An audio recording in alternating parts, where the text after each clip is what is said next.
ইকরামের হিতাকাঙ্ক্ষী হব, ওলামা ইকরামদেরকে মহাব্বত করব, ভালোবাসবো, দুনিয়াবি কোনো স্বার্থে না, রব্বি কারিমকে খুশি করার জন্য। কেন? তাদের সিনার মধ্যে আল্লাহ পাকের পৃষ্ঠা কোরআন, তাদের সিনার মধ্যে ইলমে ওহী, তাদের মধ্যে নবীর হাদিস, তাদের মাথা থেকে পা পর্যন্ত তাকাইলে আমার আপনার আখিরাতের কথা স্মরণ হয়, তাদের চেহারার দিকে তাকাইলে কবরের কথা স্মরণ হয়, তাদের সামনে বসলে আখিরাতের ফিকির বাড়ে। এই জন্য আখিরাতটাকে টার্গেট করে আমরা আলেম সমাজকে মহব্বত করব, ঠিক কিনা? তো ওলামা ইকরাম দুনিয়ার কারো দুশমন না। ওলামা ইকরাম দুনিয়ার কোনো মানুষের দুশমনি করে না। ওলামা ইকরামের দিলে ব্যথা, ওলামা ইকরামের দিলে কষ্ট। হায়, এই মানুষগুলো জাহান্নামের দিকে চলে যাইতেছে, এই মানুষগুলো জাহান্নামের রাস্তায় চলতেছে, এই মানুষগুলো জান্নাতের রাস্তায় এখনো আসতেছে না। মনে ব্যথা, যার কারণে মানুষেরা হাজারো বিরোধিতা করার পরেও ওলামা ইকরাম সঠিক দাওয়াত দিতে থাকে। ওলামা ইকরামের বিরুদ্ধে কথা বললেও ওলামা ইকরাম জবান বন্ধ করে হাত গুটায় বসে থাকে না। কোন ইমাম সাহেব বলে না ইমামতি করব না, আমি ভিন্ন কোনো কাজ করি। কেন? আর এই লোকগুলো তো বোঝে না, যার কারণে আমার সমালোচনা করতেছি, আমার দুশমনি করতেছি। যাই করুক না কেন, আমি তো নবীর ওয়ারিস, এদেরকে দাওয়াত দিয়ে দেখি নবীর তরিকায় উঠাই দিতে পারি কিনা, এদেরকে দাওয়াত দিয়ে দেখি জান্নাতের রাস্তায় দাঁড় করায় দিতে পারি কিনা, এদেরকে দাওয়াত দিয়ে দেখি জাহান্নামের গর্তের কিনারায় দাঁড়িয়ে আছে, টান দিয়ে গর্তের কিনার থেকে জান্নাতের কিনারায় আনা যায় কিনা। এই ব্যথা নিয়া ওলামা ইকরাম কথা বলতে থাকে, এই ব্যথা নিয়া ওলামা ইকরাম দাওয়াত দিতে থাকে।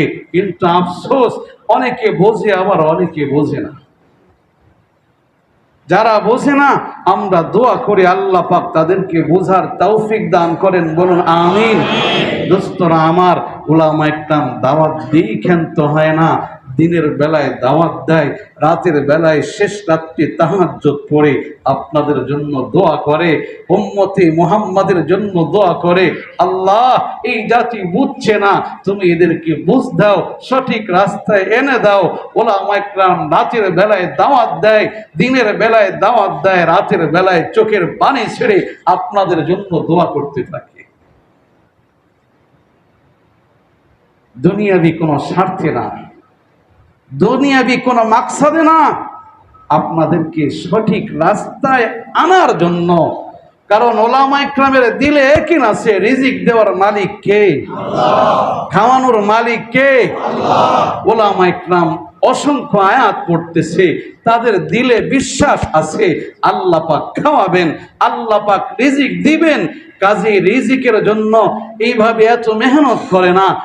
ওলামা ইকরামের ব্যথা, এই মানুষগুলোকে আল্লাহর রাস্তায় এনে দেই, এই মানুষগুলোকে জান্নাতের রাস্তা দেখায় দেই, এই মানুষগুলো যেন জাহান্নামের আগুনে না পড়ে, এই মানুষগুলো যেন সাপের দংশনের সম্মুখীন না হয়, এই মানুষগুলোর মরণটা যেন হাসি মুখে হয়, এই মানুষগুলোর মরণটা যেন ঈমানের সাথে হয়, এই মানুষগুলোর মরণটা যেন কালিমার সাথে হয়।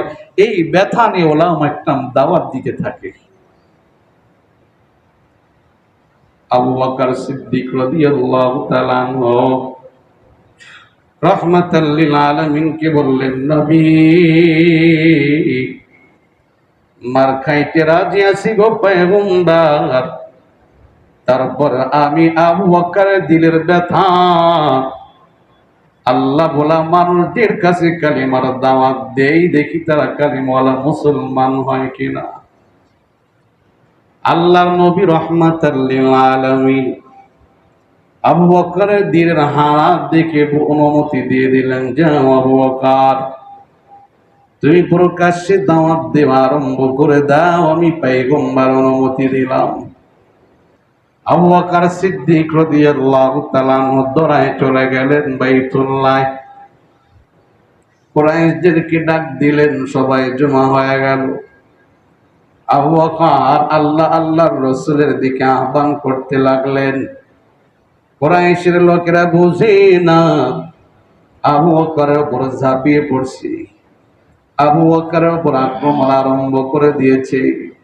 আবু বকরকে ফেলায়া পা দিয়ে আঘাত করতেছে। উতবা ইবনে রবিয়া কাফির একজন সর্দার আবু বকরের কাছে হাজির হইয়া পুরানো দুইটা জুতা লয়ে আবু বকরের মুখের মধ্যে জুতা মারতেছে। হায়! আবু বকরের বুকের উপরে জুতা পা দিয়ে উঠে লাথি মারতেছে। আবু বকরের পেটের মধ্যে লাথি লাগাইতেছে। আবু বকরের চেহারা থেকে রক্তক্ষরণ হয়, রক্ত বের হয়। আবু বকরের পিঠ থেকে রক্ত বের হয়। আবু বকরের বিভিন্ন স্থান থেকে ক্ষত থেকে রক্ত বের হয়। আবু বকর সিদ্দিক রাদিয়াল্লাহু তাআলা আনহু মার খাইতে খাইতে হুঁশটা পর্যন্ত হারায় ফেলছে। হুঁশ নাই, আবু বকরের হুঁশ নাই, বেহুশ হয়ে গেছে। এরপরও কাফেররা জুলুম অত্যাচার বন্ধ করে না।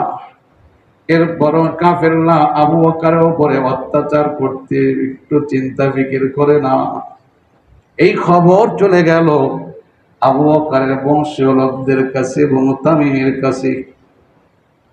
আবু বকরের বংশীয় লোকজন দৌড়ায় চলে আসলেন, বলে যদিও আমরা কালিমাওয়ালা হই নাই, তারপর আবু বকর তো আমাদের বংশের লোক, কাজী আবু বকরের উপর আর আক্রমণ করতে পারবা না। তাকায় দেখে আবু বকরের রূহ কেমন যেন বের হয়ে যাওয়ার উপক্রম। আবু বকরের দেখে এমন হালাত, আবু বকরকে দাঁড় করাবে সেই শক্তি আবু বকরের দেখে নাই যে দাঁড়ায় থাকবে।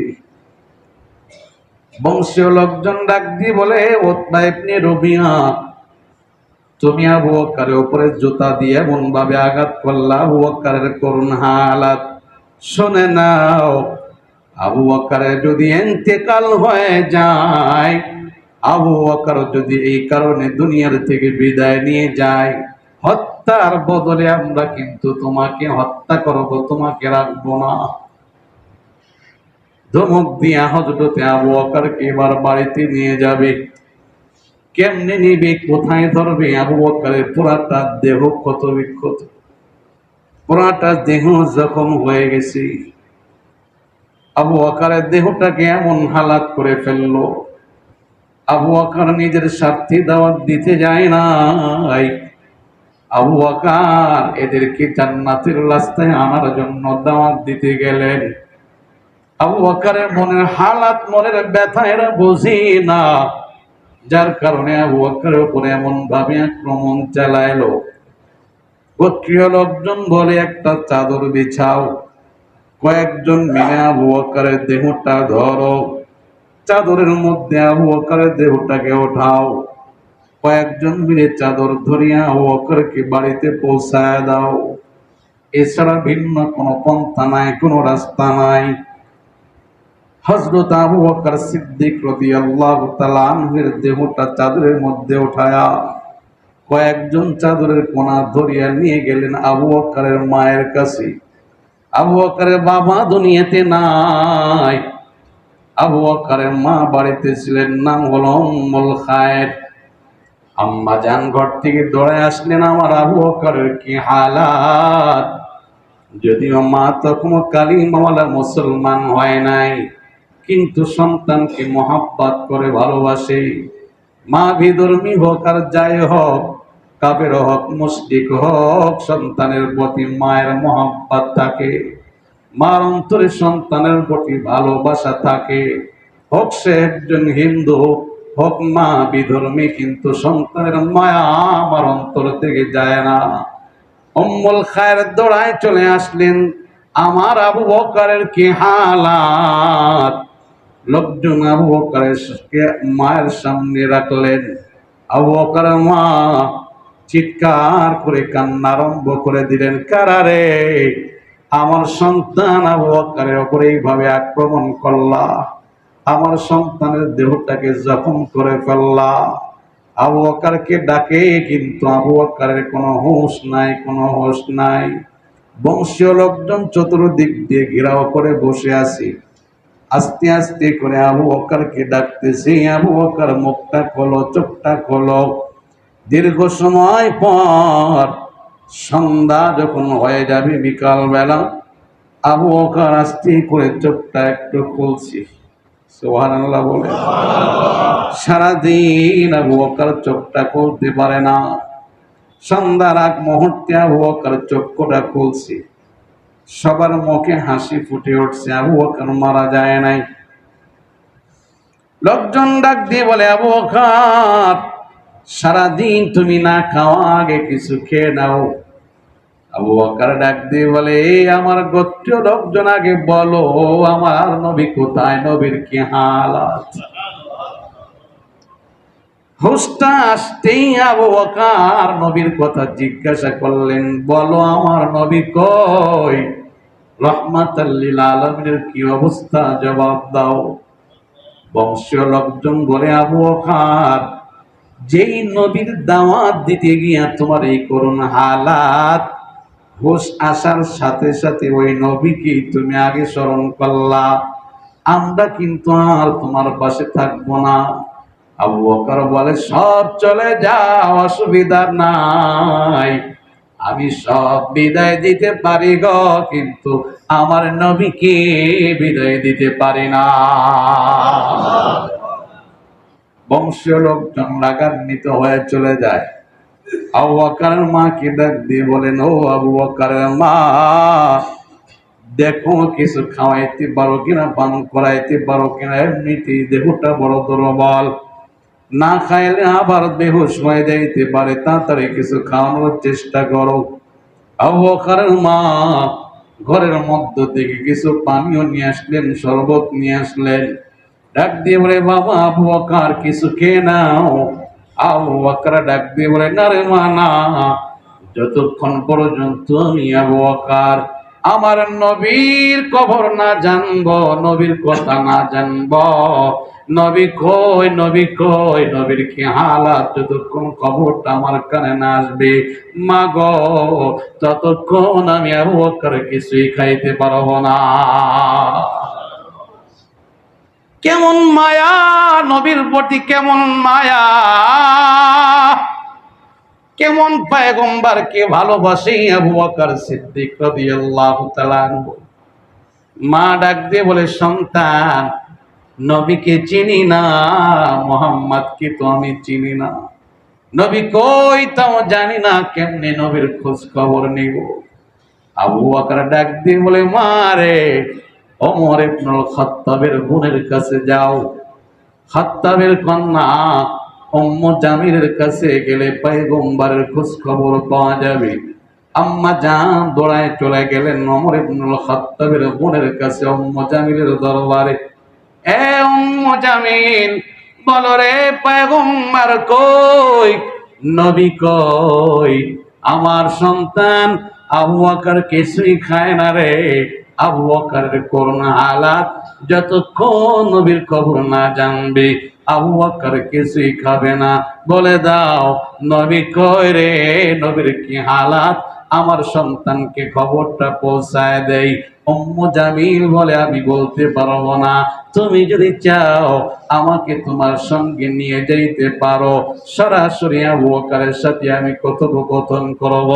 আম্মা জান বললেন, অসুবিধা নাই, চলো আমার সঙ্গে তুমি চলো। উম্মু জামিল আবু বকরের মায়ের সাথে চলে আসলেন। তাকায় দেখে আবু বকরের করুণ হালাত। উম্মু জামিল চোখ দিয়ে পানি ছেড়ে দিলেন, ডাক দিয়ে বলে, ও আবু বকর, কারারে তোমার উপরে এইভাবে জুলুম অত্যাচার করছে, তোমার দেহটাকে জখম করে ফেলছে। আবু বকর ডাক দিয়ে বলে, উম্মু জামিল এই সমস্ত কথা শুনতে চায় না, আগে বলো আমার নবী কই, আমার নবীর কি হালাত, আমার নবীর কি অবস্থা, নবীর খবরটা আগে দাও, তারপরে ভিন্ন কথা বলো। উম্মু জামিল ডাক দিয়ে বলে, আবু বকর পাশে তোমার মা উম্মুল খায়ের দাঁড়ানো, সে এখনো কালিমাওয়ালা মুসলমান হয় নাই। নবীর খবরটা যদি দিয়ে দেই, সে বুঝে ফেলাইবে আমি উম্মু জামিল গোপনে কালিমাওয়ালা মুসলমান হয়ে গিয়েছি, আমার দুশমনি করবে। আবু বকর বলে, না না, যদিও আমার মা কালিমাওয়ালা মুসলমান হয় নাই, আমি সন্তানকে অনেক মহব্বত করে, অনেক ভালোবাসে, মা সন্তানকে আদর করে, নবীর কথাটা জানায়া দাও, আমার মা দুশমনি করবে না। উম্মু জামিল ডাক দিয়ে বলে, আবু বকর, আল্লাহর নবী সুস্থ আছে, ভালো আছে, আল্লাহর নবী রাহমাতাল লিল আলামিন নবীর সাহাবীর বাড়িতে বসা আছে, অবস্থান করতেছে। আবু বকরের মা সাথে সাথে খাবার নিয়ে হাজির হয়ে গেলেন। এরি সন্তান, নবীর খবর পেয়ে গেছো, এবার তুমি খেয়ে নাও, তোমার দেহটা একটু শক্তি যোগাবে, দেহের মধ্যে একটু শক্তি আসবে। আবু বকর ডাক দিয়ে বলে, না রে মানা, এখনো আবু বকরের খাবার সময় হয় নাই, যতক্ষণ আমি আবু বকর নবী কামলিওয়ালার চেহারা না দেখবো রে মা, ততক্ষণ আমি আবু বকর কিছুই খাবো না। ওগো আম্মা জান, ওই সাহাবীর বাড়িতে আমাকে নিয়ে যাইতে হবে, রাহমাতাল লিল আলামিনের সাথে আগে মোলাকাত করো, এরপরে খানার ফিকির করো। আম্মা জান ডাক দিয়ে বলে, সন্তান, এখন রাস্তায় মানুষ চলাচল করতেছে, তোমাকে নিয়ে যদি মুহাম্মাদের দরবারে যাইতে যায়, মানুষরা দেখলে আবার তোমার উপর আক্রমণ করতে পারে। কথা দিলাম রে, রাত্র যখন গভীর হয়ে যাবে, মানুষ যার যার ঘরে চলে যাবে, আমি মা তোমাকে নিয়ে ইবনে আরকামের বাড়িতে নিয়ে পয়গম্বরের সাথে মোলাকাতের ব্যবস্থা করব। এখন আপাতত কিছু খেয়ে নাও। এ সন্তান, যদি না খাও আবার বেহুশ হয়ে যাইতে পারো। তোমার বাবা দুনিয়াতে নাই, আমি মা তোমার পাশে থাকি, আমি বৃদ্ধ মানুষ, তোমার খেদমত আর কতটুকু করতে পারবো, তাড়াতাড়ি করে কিছু খেয়ে নাও, কথা দেশি পয়গম্বরের কাছে নিয়ে যাব। আবু বকর ডাক দিয়ে বলে, না রে মা, গভীর রাত্র পর্যন্ত অপেক্ষায় থাকলাম, যদি আবার বেহুশ হয়ে যায় অসুবিধা নাই, তারপর নবীকে এক নজর না দেখে আমি আবু বকর গালে কিছুই দিতে পারবো না। সুবহানাল্লাহ। কেমন মহব্বত পয়গম্বরকে করেন, আবু বকর কেমন ভালোবাসেন আমার নবীকে রাহমাতাল লিল আলামিনকে। রাত্র গভীর হয়ে গেল, আবু বকর কিছুই খায় না। আম্মা জান বাহিরে বের হয়ে তাকায়, দেখে রাস্তায় কোনো মানুষের আনাগোনা নাই। আস্তে করে আবু বকরকে উঠাইলেন, উম্মু জামিলকে ডাক দিলেন। মা একা পারবে না, যার কারণে আবু বকর একটা হাত মায়ের কাঁধের উপরে রাখলেন, আর একটা হাত উম্মু জামিলের কাঁধের উপরে রাখলেন। দুই হাত দুই কাঁধে রাখিয়া মা হেসনায়া হেসনায়া ইবনে আরকামের দরজার সামনে দাঁড়াইলেন। বাহির থেকে দরজায় খটখট আওয়াজ দিলেন আবু বকর রাহমাতাল লিল আলামিন ইবনে আরকামের ঘরে সাহাবায়ে কেরামদেরকে সামনে নিয়ে বসা। যখন খটখট আওয়াজ হলো, আল্লাহর নবী ডাক দিয়ে বলে, দরজাটা খোলো। দরজাটা যখন খুললেন, নবী তাকায় দেখে আবু বকর দরজার সামনে দাঁড়ানো। আবু বকর একটা হাত মায়ের কাঁধের উপরে, আর একটা হাত উম্মু জামিলের কাঁধের উপরে, নিজের কদম স্থির করে জমিনে রাখতে পারছে না। পা ঘষে ঘষে আসার কারণে পা পর্যন্ত চলে গেছে। দিনের নবী চোখের পানি আর রাখতে পারলেন না, দৌড়ায় পয়গম্বর ছুটে আসলেন, আবু বকরকে ধরে বুকের সাথে টেনে নিলেন। আবু বকরের বুকের সাথে পয়গম্বর মুখটা মিলাইলেন। নবী চোখের পানি ছাড়তেছে। আমার আবু বকর ইসলামের দাওয়াত দিতে গিয়ে এইভাবে পুরা দেহটাকে জখম করে ফেললো। কাফের মুশরিকরা আবু বকরকে এইভাবে আঘাত করলো। আল্লাহর নবী কাঁদে, আবু বকর কাঁদে। আল্লাহর নবী এক পর্যায়ে বলে ফেলছে, আবু বকর, আমি দুইটা হাত বাড়ায়া এই মুহূর্তে তোমার জন্য দোয়া করতে চাই রে আবু বকর। আমার মন বলে আমি পয়গম্বর, এই মুহূর্তে তোমার জন্য যে দোয়াটা করবো আমার আল্লাহ খালি হাতে ফেরত দিবে না। আমার আল্লাহ আমার আবদারটা মঞ্জুর করবেন, দোয়াটা কবুল করবেন। আবু বকর বলে রে আমি পয়গম্বর, তোমার জন্য কি দোয়া করতে পারি রে? আবু বকর পয়গম্বরকে ডাক দিয়ে বললেন, নবী আজকের দোয়াটা আবু বকরের জন্য নয়, আজকের দোয়াটা হবে আবু বকরের মা উম্মুল খায়রের জন্য। সুবহানাল্লাহ।